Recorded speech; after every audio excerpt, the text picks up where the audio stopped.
రాష్ట్రం తెలుగు వారికి ఒక ఉనికినిచ్చినవాడు పొట్టి శ్రీరాములు గారు. చనిపోయారు, పంచభూతాల్లో కలిసిపోయారు, కానీ ఆయన ఆత్మ శక్తి ఇక్కడే తిరుగుతూ ఉంటుంది. ఎందుకంటే మనం మంచి వాళ్ళని పెంపొందించుకుంటే తప్ప సమాజానికి మంచి చేయలేం. మీరు ఎవరిని ఆరాధిస్తారో మీరు వాళ్ళలా తయారవుతారు. నేను పొట్టి శ్రీరాములు ఆరాధించాను, ఒక బూర్గుల రామకృష్ణారావును ఆరాధించాను, ఒక చంద్రశేఖర్ ఆజాద్ని ఆరాధించాను. నేను క్రిమినల్స్ని ఆరాధించలా, దోపిడీ చేసేవాడిని, దగా చేసేవాడిని నేను ఆరాధించలా, హక్కుల కోసం పోరాడే వాళ్ళని ఆరాధించాను. దానివల్లే నేను తగ్గి 10 సంవత్సరాలు పార్టీ పెట్టి నేను తగ్గి, సీట్ల విషయంలో తగ్గి, అందరి చేత తిట్లు తింటా.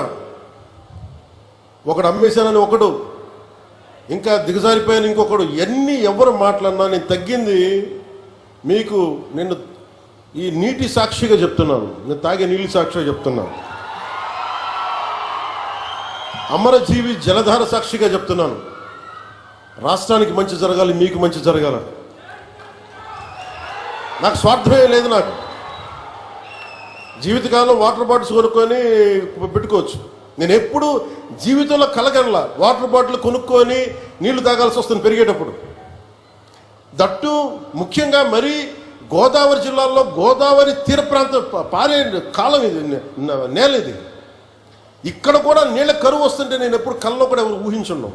ఒకసారి మీ ఇంట్లో మీ పెద్దల్ని, మీ తాతల్ని, మీ అమ్మల్ని అడగండి, మీ నాన్నగారిని అడగండి, వాళ్ళు చెప్తారు ఇప్పుడు ఊహించున్నాం. 2018లో నేను భీమవరం వెళ్ళి 2000 వరుసగా తిరుగుతున్నప్పుడు, భీమవరంకి వెళ్తే మన నాయకర్ గారే ఉన్నారు. వెళ్ళి ఆయన ఎక్కడో కూర్చోబెట్టి నీళ్ళు ఇస్తే పసుపు పచ్చకున్నాయి బాత్రూంలో, అవి వడకట్టుకుని తాగాలంట.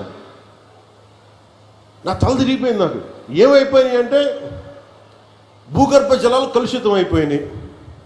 ఒకవైపు నిండు నది గోదావరమ్మ పారడం ఏంటి, ఆర్థర్ కాటన్ కట్టిన బ్రిడ్జిలు ఉండి అన్నీ ఉండి ఈ ఆక్వా పొల్యూషన్కి మొత్తం భూగర్భ జలాలు కలుషితం అయిపోయినాయి అంటే నవ్వాలా ఏడవాలా నాకు అర్థం కాదు. అదే మీరు చూడండి, ఈ రోజున దాదాపు 3,000 కోట్లు, 3,500 కోట్ల రూపాయలతోటి, దాదాపు 9,000 కోట్ల రూపాయలతోటి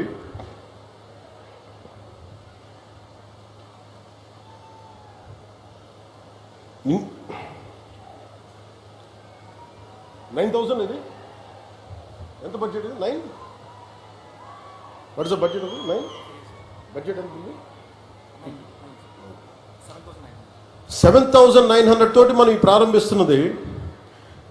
నిజంగా మనకి నీళ్లు కలుషితం కాకుండా ఉండుంటే ఎన్నిటికి ఉపయోగించేవాళ్ళో మీకు తెలియదు.